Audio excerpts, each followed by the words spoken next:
وَلَقَدْ يَسَّرْنَا الْقُرْآنَ لِلذِّكْرِ فَهَلْ مِن مُّدَّكِرٍ۔ الحمد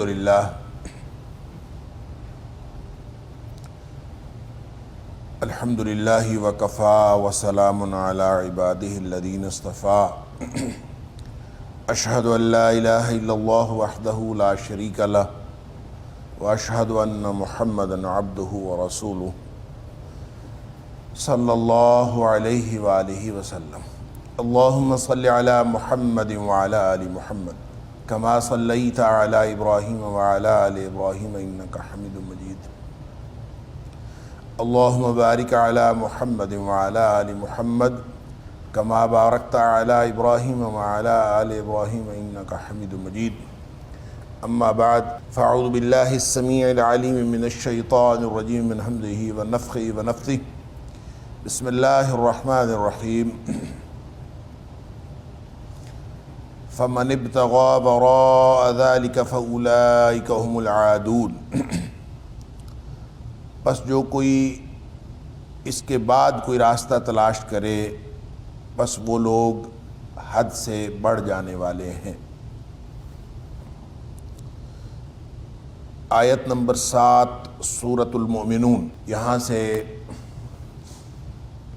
آج کے سبق کا آغاز اللہ کی توفیق اور اللہ کی رحمت اور اس کے فضل سے ہو رہا ہے۔ یہ جو پہلا حصہ ہے سورۃ المؤمنون کا، اس میں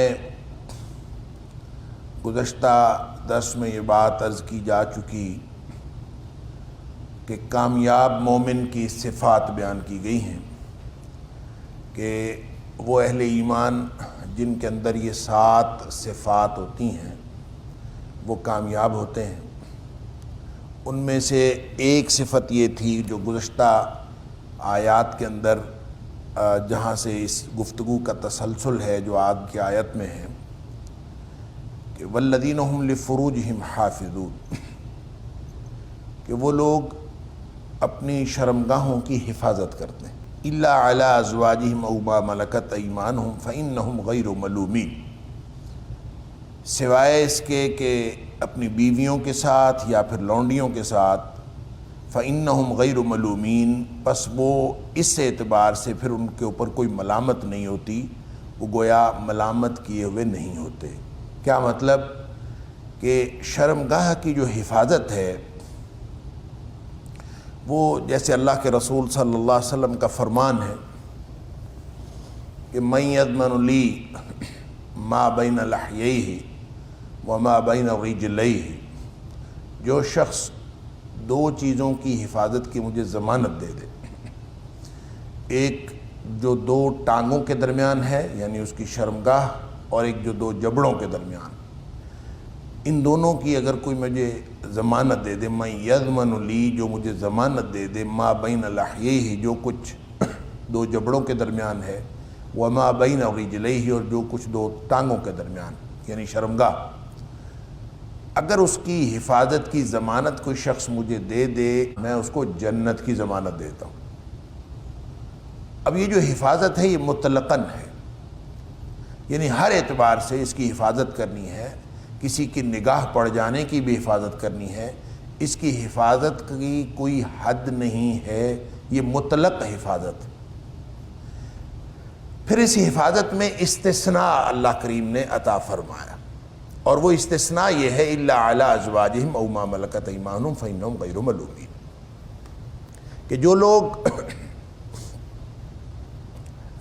اپنی بیویوں سوائے اپنی بیویوں کے اور لونڈیوں کے، اس کے اوپر میں نے گفتگو کی تھی، اور ما ملکت ایمانہم کے حوالے سے بہت دفعہ گفتگو ہو چکی۔ قرآن حکیم کی یہ جو اصطلاح ہے سوائے اس کے کہ جو اپنی بیویوں کی الا علی ازواجہم او ما ملکت ایمانہم، اور وہ جن کے جو مالک ہوئے دائیں ہاتھ ان کے، ما جو ملکت مالک ہوئے، ایدیہم ایمانہم ان کے دائیں ہاتھ۔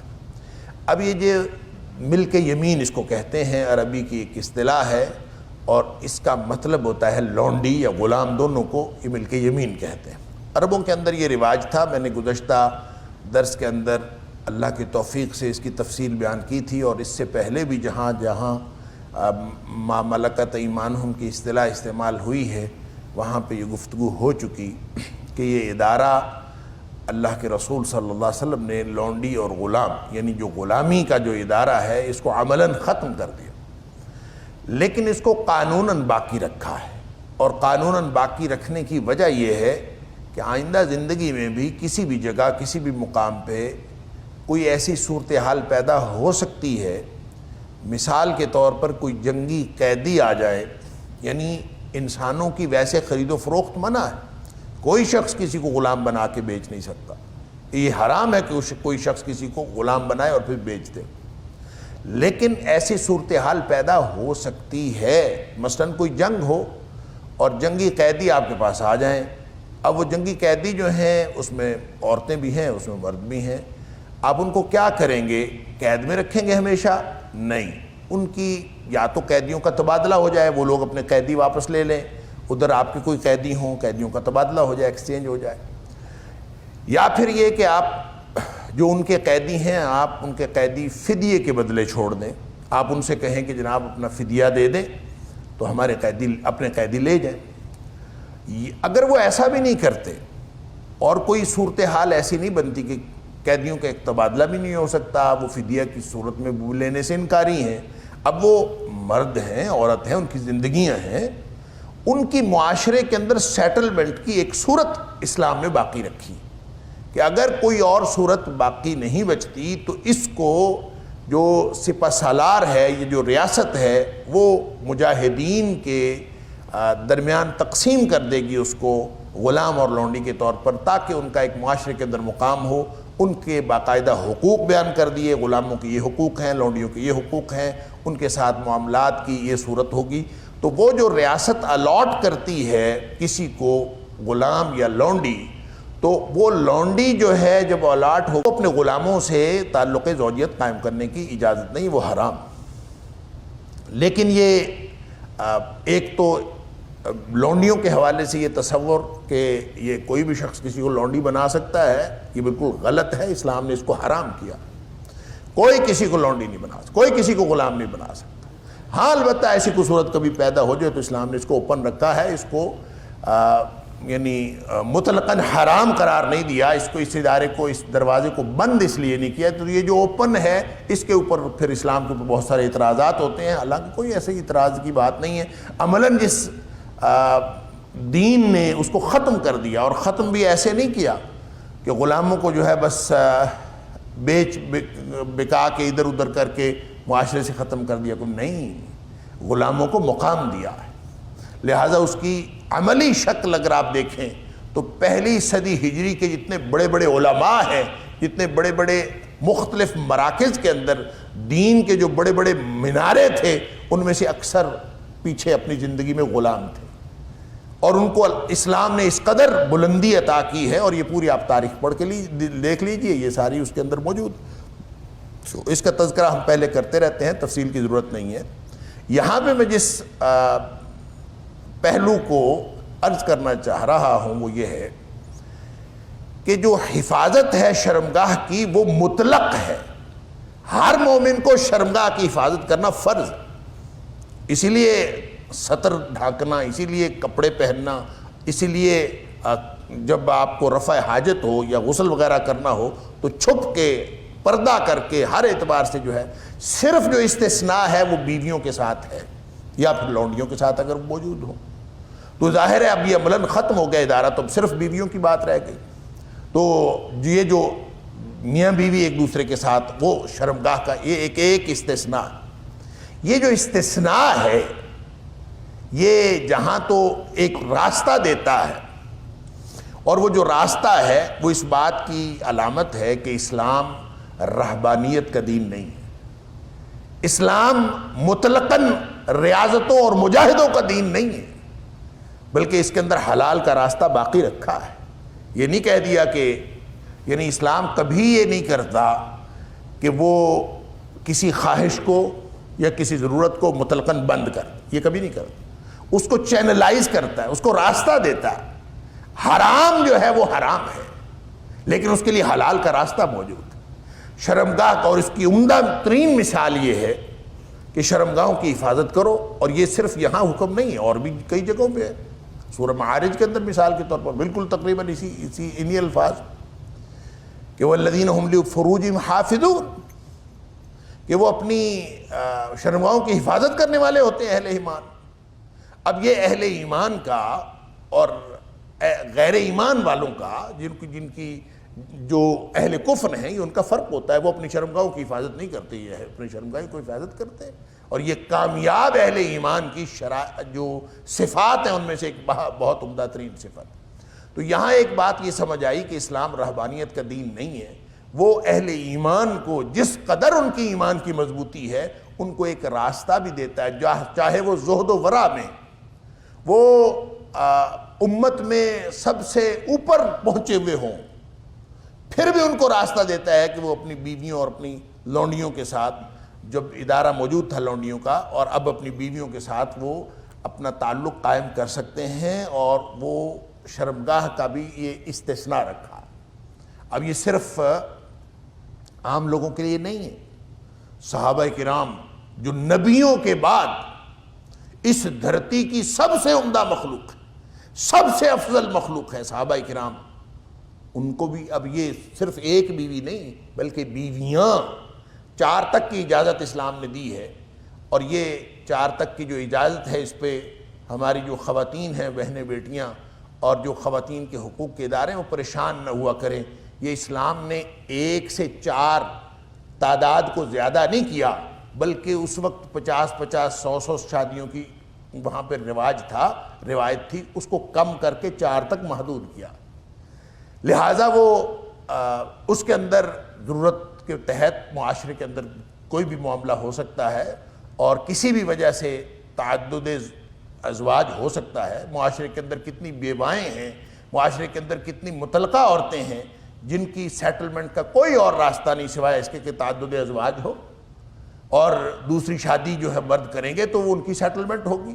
اور کوئی یہ ضروری تو نہیں ہے کہ وہ صرف کنواری عورتوں سے شادی کریں، وہ مطلقہ سے کریں، وہ بیواؤں سے کریں۔ تو یہ ایک سیٹلمنٹ کا ایک ادارہ موجود ہے، اور ان کی بھی سوشل سیٹلمنٹ کے لیے ایک بہت ضروری اقدام ہے جو اسلام نے کیا۔ اب ان میں جو خاص طور پر اس پہلو سے ہم دیکھتے ہیں تو اسلام نے خاص یعنی اس راستے کو بند کر کے نفس کو دبانے کی کوئی کسی قسم کا حکم نہیں دیا کہ نفس کو دبا لیں۔ آپ کا دل کہہ رہا ہے، آپ کا دل کر رہا ہے کچھ کھانے کو، آپ اپنے نفس کو دبا دیں کہ کچھ نہیں کھانا، نہیں۔ حرام نہیں کھانا، حلال کے لیے اجازت دی ہوئی ہے۔ اسی طرح اگر انسان کے جسم کے اندر یہ بہت قوی جذبہ ہے کھانے کے علاوہ اشتہا اور شہوت، تو اس کو بھی حرام راستوں کے لیے بند ہے، لیکن اس کے لیے بھی حلال راستہ رکھا، اور اس حلال راستے کو کوئی بھی شخص اختیار کر سکتا ہے۔ تو یہ گویا اسلام کا وہ حسن ہے، اعتدال ہے، جو پوری دنیا میں کوئی مذہب پیش نہیں کر سکتا۔ دنیا میں مذہبی انتہائیں موجود ہیں۔ ہم دیکھتے ہیں کہ عیسائیت نے کیا کیا کہ انہوں نے جو ان کے ہوتے ہیں پادری اور ان کے جو ننز ہوتی ہیں، ان کے لیے شادی کرنا حرام ہے۔ اگر وہ شادی کر لیں گے تو گویا تو وہ تو اپنی خواہشات کی پیروی کر لیتے ہیں۔ نہیں، یہاں اللہ کریم نے جو شادی ہے یہ صرف اس کو معاشرتی ضرورت نہیں رکھا، بلکہ اس کو دینی فریضہ قرار دے دی کہ کوئی شخص جو ہے وہ یہ حکم دے دیا وَأَنكِحُوا الْأَيَامَ مِنكُمْ کہ اپنے جتنے بھی بے نکاح مرد ہیں ان کی شادی کر دیا کرو، اور جتنی بھی بے نکاح عورتیں ہیں سب کی شادی کر دیا کرو۔ حکم ہے کہ ان کی شادی کر دیا کرو۔ اور اگر کوئی شخص جو ہے وہ شادی نہیں کرتا، دیکھیں 3 شخص آئے تھے نا، اور نبی کریم صلی اللہ علیہ وسلم نے ان کی باتیں سنی۔ بخاری شریف کی حدیث ہے کہ وہ گفتگو کر رہے تھے آپس میں تینوں کہ اب آج کے بعد تو ہمیں بس نیکیاں کرنی۔ ظاہر ہے نیکی کا جذبہ انسان کے اندر، بعض اوقات انسان کا ایمان بہت مضبوط ہوتا ہے، اور بعض اوقات انسان کا ایمان کمزور ہوا ہوتا ہے۔ ایمان یزید و ینقص، کبھی بڑھ جاتا ہے کبھی کم ہو جاتا ہے۔ تو آپس میں گفتگو کر رہے تھے کہ بس آج کے بعد تو بس نیکیاں کرنی۔ تو نیکیوں کا تصور کیا ہے؟ ایک کہتا ہے کہ میں نے آج کے بعد کبھی جو ہے وہ روزہ نہیں ترک کرنا، روزانہ روزہ رکھا کروں۔ دوسرا کہتا ہے آج کے بعد میں نے کبھی رات کو سونا نہیں، روزانہ میں تو بس پوری رات اللہ کی بندگی کیا کروں گا۔ اور تیسرا کہتا ہے میں کبھی شادی نہیں کروں گا۔ اب وہ تصور یہ سمجھ رہے ہیں عبادت کا کہ ہم اگر رات کو سو جائیں گے تو عبادت کی خلاف ورزی ہوگی، ہم اگر شادی کریں گے تو خواہش پوری کرنے کے مترادف ہے۔ اللہ اکبر، لہذا یہ نہیں کریں گے۔ اور تیسرا سمجھ رہا ہے کہ کھانا کھانا یہ شاید جو ہے وہ اپنی خواہش پوری کرنا ہے، یہ عبادت کے اور دین کے تصور کے خلاف۔ پھر آپ نے فرمایا کہ میں تم سب سے زیادہ واللہ انی لاخشاکم واتقاکم، میں تم سب سے زیادہ اللہ سے ڈرنے والا ہوں اور تم سے سب سے زیادہ پرہیزگار۔ اللہ اکبر، یعنی صرف بات صحابہ تک نہیں ہے، نبیوں تک اور نبیوں کے سردار کی بات ہے۔ وہ فرماتے ہیں کہ میں اللہ سے سب سے زیادہ ڈرنے والا، تم سب سے زیادہ اور تم سے زیادہ جو ہے وہ تقوی والا ہوں، لیکن ساتھ فرمایا کہ میں اس کے باوجود اللہ اکبر میں نے نکاح بھی کیا ہے، میں راتوں کو سوتا بھی ہوں اور راتوں کو نماز بھی پڑھتا ہوں۔ اللہ اصلی وارقد۔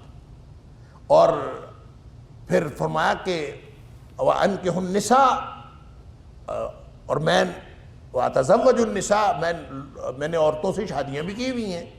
اور پھر فرمایا کہ وَأَصُومُ وَأُفْطِرُ، میں روزہ بھی رکھتا ہوں اور روزہ ترک بھی کر دیتا ہوں۔ لہٰذا یہ کہنا کہ دین کا یہ تصور کہ بس اب زندگی اسی طرح گزرے گی، یہ تصور ہی غلط ہے۔ لا رہبانیت فی الاسلام، اسلام کے اندر ایسا رہبانیت کا کوئی تصور نہیں۔ لہٰذا یہ استثناء جو دین نے دیا ہے، اس دین کے حسن کا ایک بہت ہی اعلیٰ شاہکار ہے اور اس کا اظہار ہے۔ الا علی ازواجہم او ما ملکت ایمانہم فانہم غیر ملومین، ان کے اوپر کوئی ملامت نہیں، یہ دین کا تصور ہے۔ لہذا نبیوں نے، نبی پاک صلی اللہ علیہ وسلم نے شادیاں کی، بلکہ شادی ایک جگہ نبی پاک صلی اللہ علیہ وسلم دین کی خوبصورتی بیان فرما رہے ہیں۔ آپ نے فرمایا گھر والوں کو کھلانا صدقہ ہے، اچھی بات بھی صدقہ ہے، فلان چیز بھی صدقہ ہے۔ اب نبی کریم صلی اللہ علیہ وسلم اس کی تفصیل بیان کریں۔ مومن کی ہر چیز عبادت بن جاتی ہے۔ مومن جب اپنی زندگی اللہ کے لیے لگا لیتا ہے تو پھر وہ سویا ہوتا ہے تو اس کو اس وقت بھی ثواب مل رہا ہوتا ہے، جب اس نے اپنی زندگی اللہ کے لیے لگائی ہوئی ہوتی ہے تو وہ کھانا کھاتا ہے تو اس کا بھی ثواب ملتا ہے۔ پھر نبی کریم صلی اللہ علیہ وسلم نے فرمایا کہ کوئی شخص جو اپنی بیوی سے تعلق زوجیت قائم کرتا ہے اس کا بھی ثواب ہے، یہ بھی صدقہ۔ اللہ اکبر، صحابہ حیران رہ گئے، اللہ کے رسول صلی اللہ علیہ وسلم ایک شخص اپنی خواہش پوری کرتا ہے تو وہ صدقہ ہے، وہ ثواب ہے۔ آپ نے فرمایا یہ بتاؤ کہ اگر وہ حرام کاری کرے تو اس کو گناہ نہیں ملنا؟ حرام کا راستہ اختیار کرے گا تو گناہ ملے گا، لہٰذا جب وہ حلال کا راستہ اختیار کرتا ہے تو اس کو ثواب ملتا ہے۔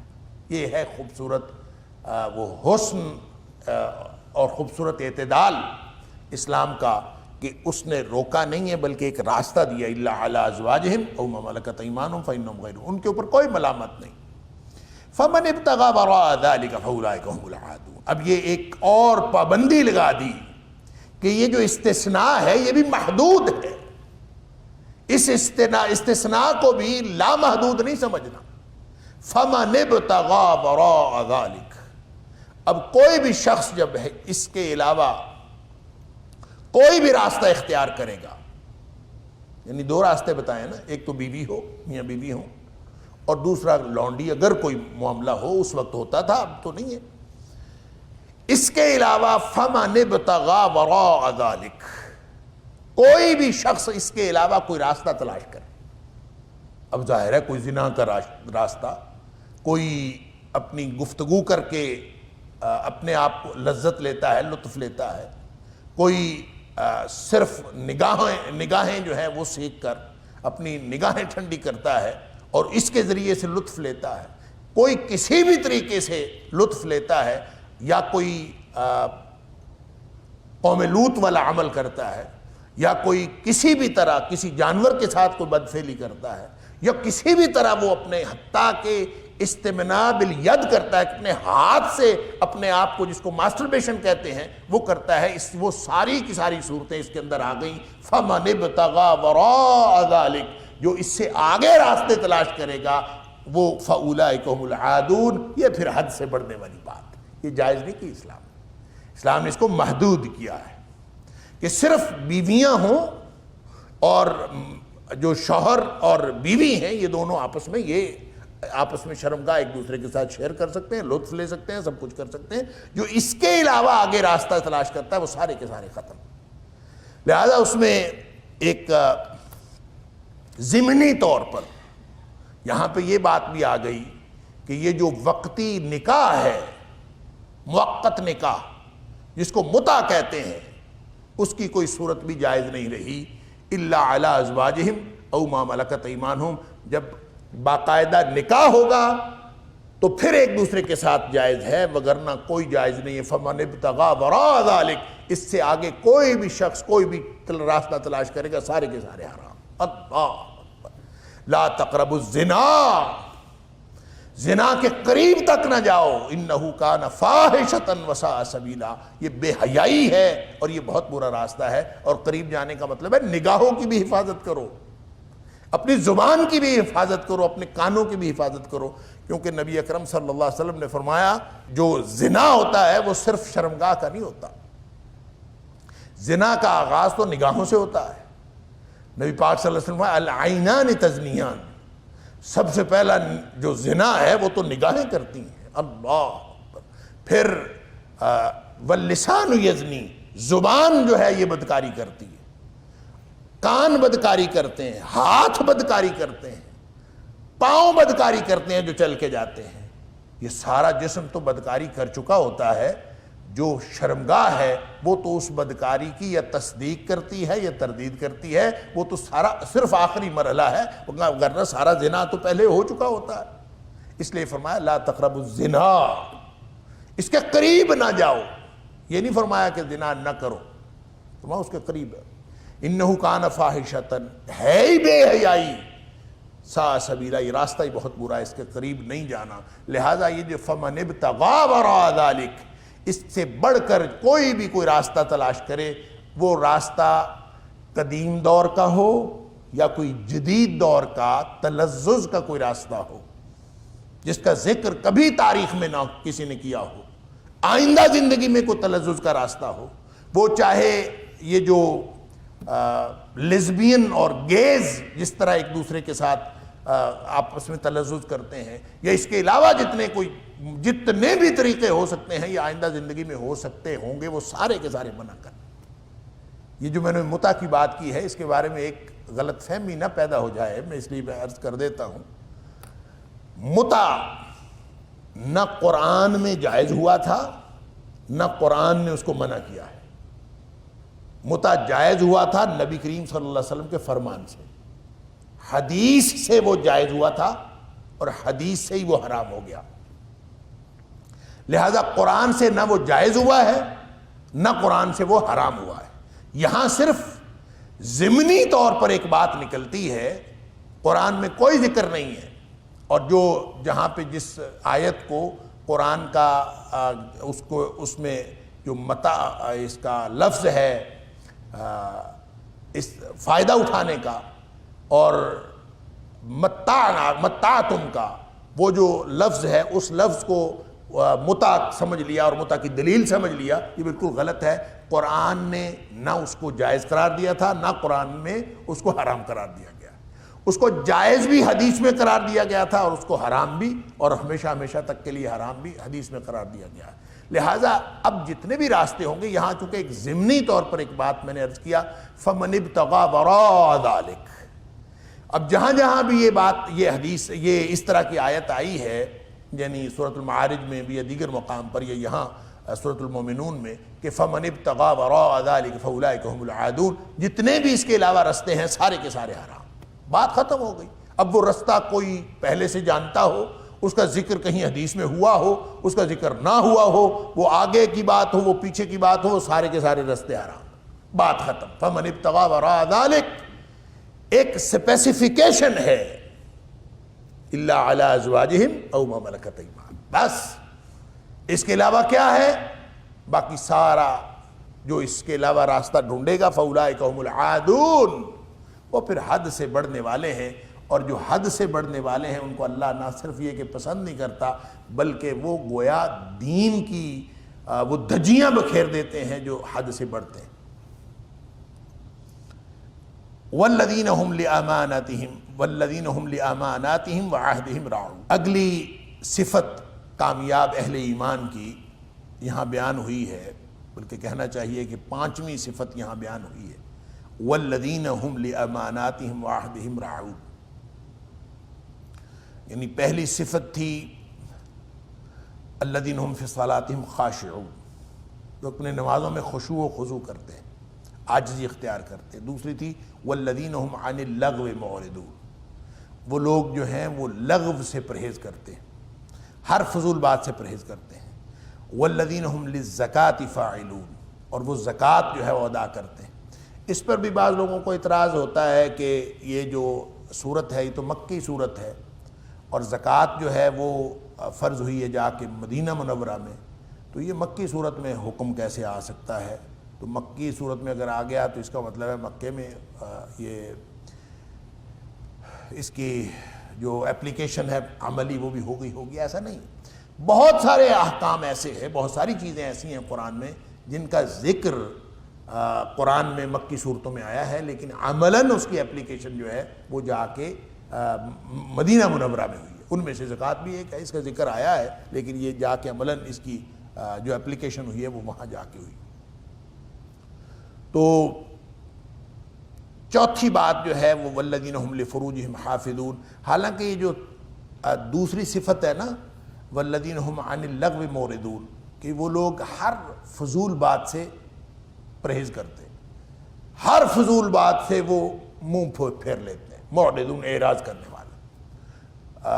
مومن ہوتا ہی ایسا ہی ہے کہ والذین اذا مروا باللغو مروا کراما، سورہ فرقان کے اندر فرمایا کہ جب یہ لغو کے پاس سے کوئی فضول بات یہ دیکھتے ہیں، عملی ہو، نفسیاتی ہو یا لفظی ہو، کوئی بھی فضول بات یہ بہت وقار کے ساتھ وہاں سے گزر جاتا ہے۔ اب یہ فضول باتوں میں اور غلط باتوں میں یہ بات بھی شامل ہے کہ کوئی شخص جو ہے وہ بے حیائی کا کوئی کام کرے، یہ بھی اس میں شامل ہے، لیکن اس کو الگ ایک صفت کے طور پر، کیونکہ اس کی اہمیت کے پیش نظر اس کو الگ صفت کے طور پر بھی کہا، ہم عن اللغو معرضون۔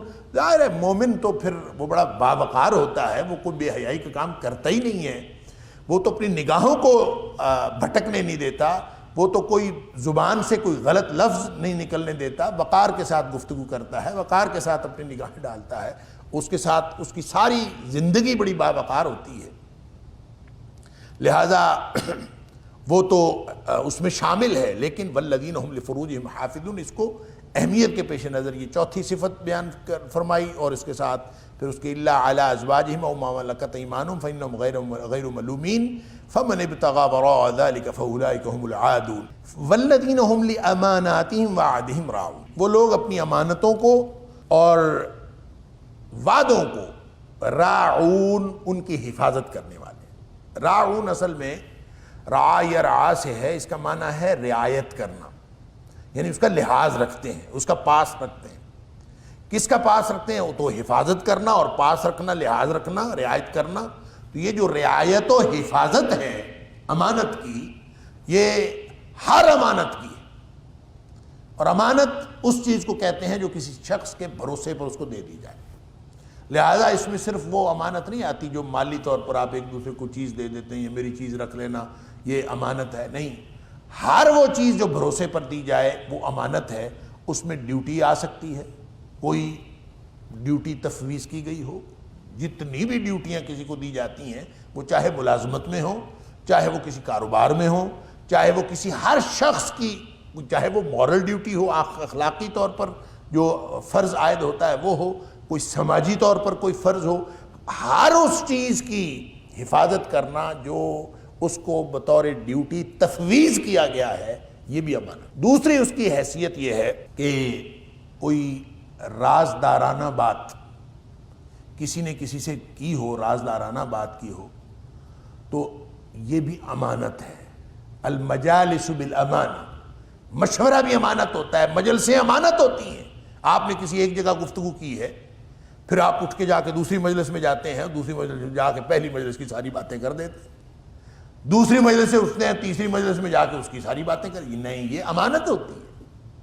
اور یہ اگر خاص طور پر اگر وہ راز کی بات ہو، اگر تو عام بات ہے پھر اس کا ذکر کر دینے میں کوئی حرج نہیں ہے، لیکن اگر اس میں کوئی رازدارانہ بات ہو مجلس کی تو وہ تو ہرگز نہیں کرنی چاہیے۔ تو یہ جو امانت، یہ بھی امانت ہے۔ لہذا مفوضہ کوئی ڈیوٹی، کوئی فرض جو فریضہ عائد کیا گیا ہو، کوئی ڈیوٹی سونپی گئی ہو، کوئی عہدہ سونپا گیا ہو، کوئی آپ کو جاب دی گئی ہو، اس جاب کی ایک ڈسکرپشن ہو کہ آپ نے یہ کام کرنا ہے، آپ اس کے خلاف کریں، تو یہ امانت کی حفاظت نہیں ہے، یہ امانت میں خیانت ہے۔ اللہ اکبر۔ اور دوسری چیز رازدارانہ بات، اور تیسری چیز یہ آپ عمومی طور پر جو مالی امانتیں ہیں، کوئی شخص ایک دوسرے ایک کے پاس اپنی چیز، کوئی مالی کوئی چیز، چاہے رقم کا نقدی، چاہے کوئی اپنی استعمال کی چیز کسی دوسرے کو دیتا ہے کہ یہ بھائی میری امانت رکھ لو اور میں بعد میں تم سے لے لوں گا۔ اور امانت جو ہوتی ہے اس میں اور قرض میں فرق ہوتا ہے۔ قرض جو ہے، کوئی شخص سے آپ قرض لیتے ہیں، اب اس قرض کی بھی حفاظت آپ نے کرنی ہوتی ہے کہ آپ نے اس کو واپس کرنا ہے، امانت کی بھی حفاظت آپ نے کرنی ہوتی ہے کہ آپ نے اس کو واپس کرنا ہے، لیکن دونوں میں تھوڑا سا نوعیت کا فرق ہے۔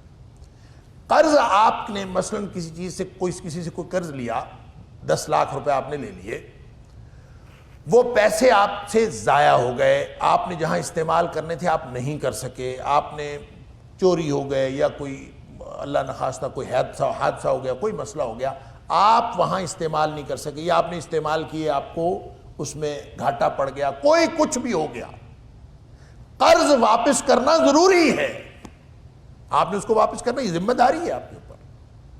امانت واپس کرنا بھی ضروری ہے، لیکن امانت اگر ضائع ہو جائے اور ضائع ہونے میں آپ کی کوئی کوتاہی شامل نہ ہو، یعنی جس کے پاس جو امین ہے، جس کے پاس امانت رکھی گئی، اس نے کوئی کوتاہی نہیں کی اور اس نے اپنا پورا حفاظت اس کی ہے، پھر بھی اگر کوئی نقصان ہو گیا ہے تو یہ اس کے ذمے نہیں ہے۔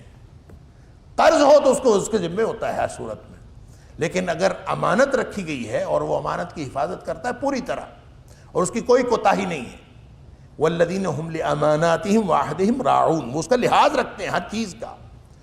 البتہ اس کا حق استعمال جو ہے، امانت کسی نے مالی امانت کسی کے پاس رکھی ہے یا کوئی چیز امانت رکھی ہے، تو اس کا حق استعمال اس کے پاس نہیں ہوتا جب تک وہ جس کی امانت ہے وہ اس کو اجازت دے دے کہ تم استعمال کر سکتے ہو۔ اگر مثلا وہ کوئی رقم امانت رکھتا ہے کہ میرے پیسے رکھ لو اور میں 6 مہینے بعد لوں گا یا چند عرصے بعد میں لوں گا، اور اس وقت تک تم نے اگر استعمال کرنا ہے کر لو، اگر اجازت دیتا ہے ٹھیک ہے، کوئی حرج نہیں، آپ استعمال کرو، اور جب وہ مانگے گا آپ نے آپ کو واپس کرنا ہے۔ یہ مالی ہے۔ اب یہ ہر طرح کی جو امانت ہے جو کسی بھی بھروسے پر کسی کو دی گئی ہے، چاہے وہ کسی کو عہدہ دیا گیا ہے، وہ جو ہر چیز کو پوری طرح اس کا رعایت کرنا، اس کی حفاظت کرنا، اس کا لحاظ رکھنا، اس کا پاس کرنا، یہ مومن کی صفت ہے۔ اور اگر کوئی شخص امانت کا لحاظ نہیں رکھتا نا، اس کو عہدہ ملا اور ٹھیک ہے، وہ یہ تو چاہے وہ کسی دفتر میں کام کرتا ہے، چاہے وہ کسی کالج اسکول میں پڑھاتا ہے، یونیورسٹی میں پڑھاتا ہے، بس ٹھیک ہے، 1 گھنٹے کی کلاس ہے، 15 منٹ لیٹ گیا، 15 منٹ پہلے آ گیا، اسائنمنٹس وغیرہ دے کے سارے معاملات کر لیے، پڑھانا نہیں ہے، اپنی ڈیوٹی پوری نہیں کرنی، تو یہ اہل ایمان کی صفت نہیں ہے۔ پھر یہ کس کی صفت ہے؟ اسی طرح کسی کو کوئی عہدہ دیا گیا ہو، وہ اپنے اس عہدے کو ناجائز استعمال کرتا ہے، خیانت کرتا ہے اس میں، اسی طرح کوئی رازدارانہ باتیں ہیں وہ لوگوں کو پہنچاتا پھرتا ہے، خیانت کرتا ہے، لحاظ نہیں رکھتا۔ اسی طرح مالی امانتیں ہیں، وہ اس کا لحاظ نہیں رکھتا، وہ آگے پہنچاتا پھرتا ہے یا اس کے اندر خیانت کرتا ہے۔ تو یہ کس کی نشانی ہے؟ یہ پھر ایمان والے کی صفت نہیں ہے۔ ایمان والے کی صفت یہ ہے کہ والذین هم لاماناتہم وعہدہم راعون، وہ وعدے کی پابندی بھی کرتے ہیں، وہ امانت کی پابندی بھی کرتے ہیں۔ لیکن جو منافق ہے وہ پابندی نہیں کرتا، نہ وہ وعدے کی پابندی کرتا ہے، نہ وہ امانت کی پابندی کرتا ہے۔ اللہ اکبر۔ یہ جو عہد ہے نا، عہد اس میں وہ عہد بھی ہیں جو ہم مسلمان ہوتے وقت اللہ سے کرتے ہیں، اس میں وہ عہد بھی ہے جو ہم نبی کریم صلی اللہ علیہ وسلم کے امتی ہونے کا دعویٰ کرتے وقت نبی کریم صلی اللہ علیہ وسلم کے ساتھ کرتے ہیں، اس میں وہ عہد بھی ہے جو ہم ایک دوسرے سے کرتے ہیں، اس میں وہ چھوٹے چھوٹے وعدے بھی ہیں جو ہم ایک دوسرے سے کرتے ہیں کہ تم پہنچو میں بھی آ رہا ہوں، یہ میں تمہیں دے رہا ہوں، یہ میں لے رہا ہوں، یہ میں فلاں دن یہ کر لوں گا، میں فلاں دن پہنچوں گا۔ جتنی چھوٹی چھوٹی باتیں ہیں یہ ساری بھی عہد کے اندر شامل ہیں۔ ان العہد کان مسئولا، اور ہر عہد کے بارے میں قیامت والے دن پوچھا جائے گا۔ اللہ اکبر۔ اور مومن جو ہے وہ کبھی بھی وعدے کی خلاف ورزی نہیں کرتا اور کبھی بھی امانت میں خیانت نہیں کرتا۔ کون کرتا ہے خیانت؟ کون کرتا ہے عہد شکنی اور عہد کی خلاف ورزی؟ کون کرتا ہے؟ نبی کریم صلی اللہ علیہ وسلم نے فرمایا وہ منافق کرتا ہے۔ ایک حدیث میں تو آیا آیات المنافق ثلاث، کہ منافق کی جو نشانیاں ہیں وہ 3 ہیں، اور اس میں آپ نے فرمایا کہ اذا حدث کذب، جب وہ بات کرتا ہے تو جھوٹ بولتا ہے، یہ منافق کی نشانی ہے۔ اور اذا وعد اخلف، جب وہ وعدہ کرتا ہے تو وعدے کی خلاف ورزی کرتا ہے۔ اور اذا اؤتمن خان، جب اس کے پاس کوئی امانت رکھی جاتی تو اس میں خیانت کرتا ہے۔ یہ کون ہے؟ منافق۔ آیات المنافق ثلاث۔ اور دوسری حدیث میں فرمایا کہ 4 من کن فیہ کان منافقا خالصا، 4 باتیں اگر کسی شخص کے اندر ہوں تو وہ پکا منافق۔ اللہ اکبر۔ اور پھر فرمایا کہ جس میں نشانی کوئی ایک ہو تو وہ اس کے بقدر وہ اتنا منافق ہے، جس کے اندر 2 نشانیاں ہوں، گویا جس کے اندر ایک نشانی ہو وہ 25% منافق ہے، جس کے اندر 2 نشانیاں ہوں وہ 50% منافق ہے، اور جس کے اندر 3 ہو وہ 75% منافق ہے، اور جس کے اندر 4 نشانیاں ہو وہ پکا 100% منافق۔ اللہ، منافقا خالصا۔ اللہ اکبر۔ اس میں 3 نشانیاں تو یہی ہیں جو نبی کریم صلی اللہ علیہ وسلم آیات المنافق ثلاث، 3 نشانیاں تو یہی ہیں۔ ایک چوتھی نشانی اس میں نبی کریم صلی اللہ علیہ وسلم اذا خاصم فجر، جب کسی سے اس کا جھگڑا ہو جاتا ہے نا تو گالیاں بکتا ہے۔ یہ جو گندی زبان استعمال کرنا اور گالیاں دینا یہ منافق کا کام، اور مومن جو ہے وہ کبھی گندی زبان استعمال نہیں کرتا، اور لڑائی بھی ہو جائے تو وہ باوقار بات کرتا ہے، ایسی کوئی بات نہیں ہے۔ اور اذا خاصم فجر، یہ بھی منافق کی نشانی ہے، جب اس کی کسی سے لڑائی جھگڑا ہوتا ہے تو وہ گالیاں دیتا ہے۔ اور اذا حدث کذب، جب وہ بات کرتا ہے جھوٹ بولتا ہے، یعنی اس کو جھوٹ بولنے کی عادت ہوتی ہے۔ تو جس کو جھوٹ بولنے کی عادت ہے وہ خالص مومن کیسے ہو سکتا ہے؟ جس کو وعدہ خلافی کرنے کی عادت ہے وہ خالص مومن کیسے ہو سکتا ہے؟ اذا وعد اخلف، وعدہ کرتا ہے وعدے خلاف کرتا ہے۔ وَإِذَا اؤْتُمِنَ خَانَ، جب امانت رکھی جاتی ہے تو وہ بددیانتی کرتا ہے۔ اس کا مطلب یہ نہیں ہے کہ جب بھی امانت رکھی گئی اس نے بددیانتی کی، یا جب بھی اس نے وعدہ کیا اسی وقت خلاف ورزی کی، اس کا مطلب یہ نہیں ہے۔ مطلب یہ ہے کہ وہ وعدے کی پاسداری نہیں کرتا، راعون ہے نا، اس کی پاسداری کرتا ہے، اس کا لحاظ کرتا ہے، اس کا خیال رکھتا ہے، اس کو ہر وقت دھیان ہوتا ہے کہ میرا وعدہ ہے کہیں خلاف ورزی نہ ہو جائے، میرے پاس امانت ہے کہیں یہ ضائع نہ ہو جائے، کہیں اس میں خیانت نہ ہو جائے۔ وہ پاس کرتا ہے تو وہ مومن ہے، لحاظ کرتا ہے تو وہ مومن ہے، حفاظت کرتا ہے تو مومن ہے۔ لیکن اگر وہ حفاظت نہیں کرتا تو وہ منافق ہے۔ وہ ایک دفعہ کرے دن میں، وہ چوتھے دن کرے، وہ ہفتے میں 1 دن کرے۔ دیکھیں محدثین نے تو پوری زندگی کسی شخص کا ایک جھوٹ ثابت ہو جائے تو اس سے کبھی روایت نہیں لی، اس کو کذاب ڈکلیئر کر دیتے ہیں کہ اس سے کبھی روایت نہیں لینی، اگر پوری زندگی میں بھی اس کا ایک جھوٹ ثابت ہو جائے۔ اللہ کیوں؟ اس لیے کہ جو شخص ایک دفعہ جھوٹ بول سکتا ہے وہ کبھی بھی بول سکتا ہے، اور جو شخص کسی اور معاملے میں جھوٹ بول سکتا ہے وہ حدیث کے معاملے میں بھی جھوٹ بول سکتا ہے۔ اسی طرح منافق جو ہے اگر اس کا ایک جھوٹ ثابت ہو جائے کہ وہ جھوٹ بولتا ہے، یا وہ گالیاں دیتا ہے، یا وہ امانت میں خیانت کرتا ہے، یا وہ عہد کی پاسداری نہیں کرتا، تو اس کا مطلب یہ ہے کہ وہ تو عہد کی، اگر ایک وعدے کی خلاف ورزی کی ہے تو اس کا مطلب ہے کئی دفعہ نہیں کی ہوگی، اور وعدے کی خلاف ورزی کرنے کی اس کو عادت ہے۔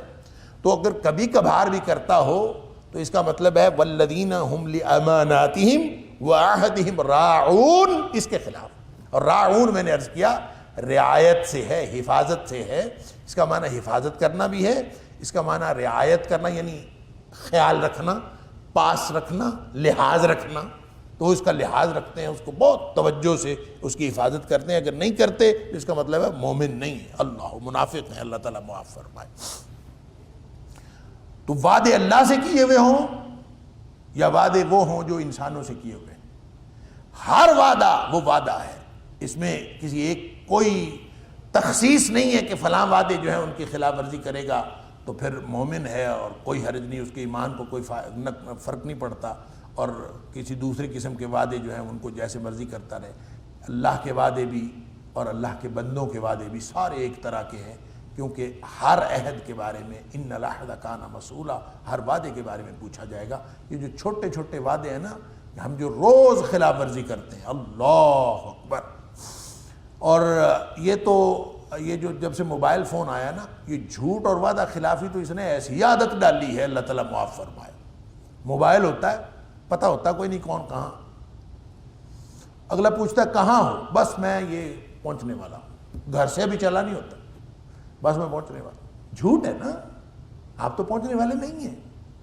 پھر یاد کہہ دیے بس 15 منٹ میں پہنچ رہا ہوں، 10 منٹ میں پہنچ رہا ہوں، ابھی گھر سے چلا نہیں ہے، اس کو 10 منٹ میں نہیں پہنچنا، اس کو پتہ ہے، بات کرتے ہوئے اس کو پتہ ہے کہ شاید گھنٹہ لگ جائے، لیکن کہہ رہا ہے کہ 10 منٹ میں پہنچ جاؤں گا۔ اب اس میں دو خلاف ورزیاں آ گئیں، دو منافق کی نشانیاں آ گئیں، ایک تو جھوٹ کہ جو اصل میں ہے وہ نہیں ہے، غلط بیانی ہے، اور دوسرا یہ کہ جو کہہ رہا ہے نا کہ 10 منٹ میں پہنچوں گا، اس میں کوئی نہیں پہنچنا، یہ وعدہ کر رہا ہے اس کو میں 10 منٹ پہنچ رہا ہوں، تو 10 منٹ میں نہیں پہنچ رہا تو اس کا مطلب ہے وعدہ خلافی بھی کر رہا ہے اور غلط بیانی بھی کر رہا ہے۔ دو نشانیاں منافق کی ہیں، اللہ تعالیٰ معاف فرمائے۔ اور یہ ہمیں یہ میں تو کہتا ہوں یہ اللہ تعالیٰ معاف کرے کسی کو، الا ماشاء اللہ، کسی کو اللہ تعالیٰ توفیق دے تو وہ ہر چیز کا خیال رکھتا ہے، وعدوں کی بھی پاسداری کرتا ہے، امانتوں کا بھی لحاظ کرتا ہے، وگرنہ تو پھر یہ ساری چیزیں ایسے ہی ہیں، اللہ تعالیٰ معاف کرے۔ یہ ہم جو روزمرہ کی زندگی میں کرنے، بڑے بڑے پڑھے لکھے لوگ پاس بیٹھ کے کسی کا فون کر رہے ہوتے ہیں، بس میں 10 منٹ میں آیا، اللہ کے بندے آدھا گھنٹہ تمہیں میرے پاس لگ رہا ہے، راستے میں 15 منٹ تمہیں جانے میں لگنے ہیں، کو پون گھنٹہ تمہیں پہنچا، 10 منٹ کیوں کہہ رہے ہو اس کو؟ جب نہیں پہنچنا اس کو وہاں 10 منٹ تو 10 منٹ کیوں کہہ رہے؟ کہہ دو اس کو، صحیح صورتحال بتا دو کہ میں آدھے گھنٹے بعد یہاں سے چلوں گا، راستے میں پتہ نہیں کتنا ٹائم لگے گا، تب پہنچوں گا، بات ختم۔ پھر آپ کو جتنا بھی ٹائم لگے، اگر لیٹ ہونا ہے، اب تاخیر ہو گئی ہے، کوئی بات نہیں، آپ نے وعدہ کیا تھا میں اتنے بجے پہنچوں گا، اب تاخیر ہو گئی ہے، اب تو فون، موبائل فون اور کس لیے؟ آپ اس کو اطلاع دے دو، اس کو میسج کر دو کہ میں بھائی میں نے اتنے بجے پہنچنا تھا، میں اس وجہ سے تاخیر کا شکار ہو گیا، ہو سکتا ہے مجھے 10 منٹ 15 منٹ تاخیر ہو جائے۔ کیوں؟ اس لیے کہ اگلا بندہ بیچارہ جو انتظار کر رہا ہے، الانتظار اشد من الموت، انتظار موت سے زیادہ سخت ہے، اس بندے کی رعایت کی ہے۔ اس لیے کہا ہے کہ وعدہ جو ہے اس کا، یہ اہل ایمان اس طرح نہیں کرتے، اللہ اکبر، وہ وعدے کی پابندی کرتے ہیں اور امانتوں کا بھی لحاظ کرتے ہیں۔ اللہ تعالی ہم سب کو امانتوں کا لحاظ اور وعدوں کی پابندی کرنے کی توفیق عطا فرمائے۔ یہ 5ویں خصوصیت اہل ایمان، کامیاب اہل ایمان کی، وہ امانتوں کی حفاظت ہے، اور 6ٹی وعدوں کی حفاظت ہے کہ وہ وعدوں کی بھی حفاظت کرتے ہیں، ان کا خیال رکھتے ہیں۔ اللہ اکبر۔